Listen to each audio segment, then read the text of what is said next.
I left school in 1976. I worked for my family firm for a couple of years until I branched out or changed direction into furniture restoration, which was completely overwhelming. I absolutely loved it. It just hooked me. It was the same as engineering, but just with wood. It was simple. So the interest in antiques came through working on mundane furniture and then being given the chance to restore something a little better. If a prestigious antique dealer came to my workshop or the workshops I worked in and brought a better quality piece, other restorers repaired it. I didn't get to restore it, and then eventually one day you're given a quality piece to work on, and the uplifting sensation of being trusted with something that's better is an enlightenment. It's fantastic. It's great. You embrace it and you grab it. It's just like being a motor mechanic. Every day you're servicing and you're working on normal, mundane, run-of-the-mill cars, and one day a customer brings in a beautiful classic car and you're allowed to repair it. That's the buzz. That's the hook. The family home was always full of antiques. My mother collected antiques and in her later years became an antiques dealer. So from being an infant right through till I left school, my whole life has been surrounded by antiques.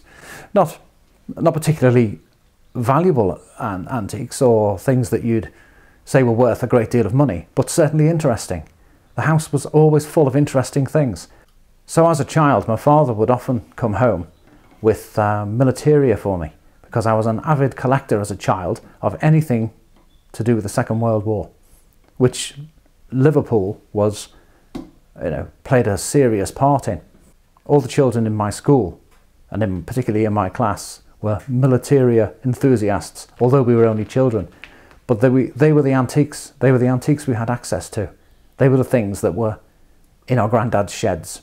So we had ARP helmets and webbing belts, and we wear them, and we go down to the beach and play soldiers.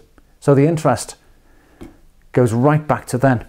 So the restoration of a piece, from finding it when it's absolutely derelict, completely falling to pieces, soaking wet, to the finished item, it's just something that once you've done it once, you want to do it forever. And if you can make a living doing this, if you can actually feed a family and restore antiques, you've cracked it. In my opinion, you've cracked it. It's a fantastic life. We used to send a lot of stuff to America years ago. Lots and lots of container loads of furniture and antiques, clocks, silver, everything went to America. Over the last couple of years, it's certainly quietened off. So we've had to recreate a home market. Yeah, just encourage English people or British people to buy their own antiques, which is difficult to do because everybody grew up with them. They see them, they've grown up with them. It's hard to get English people to like antiques, in all truth. But it is a perfect time to buy an antique. In a recession or a depression, the real value of something comes to the fore. You can see a long case clock for its true value, not an inflated, created price.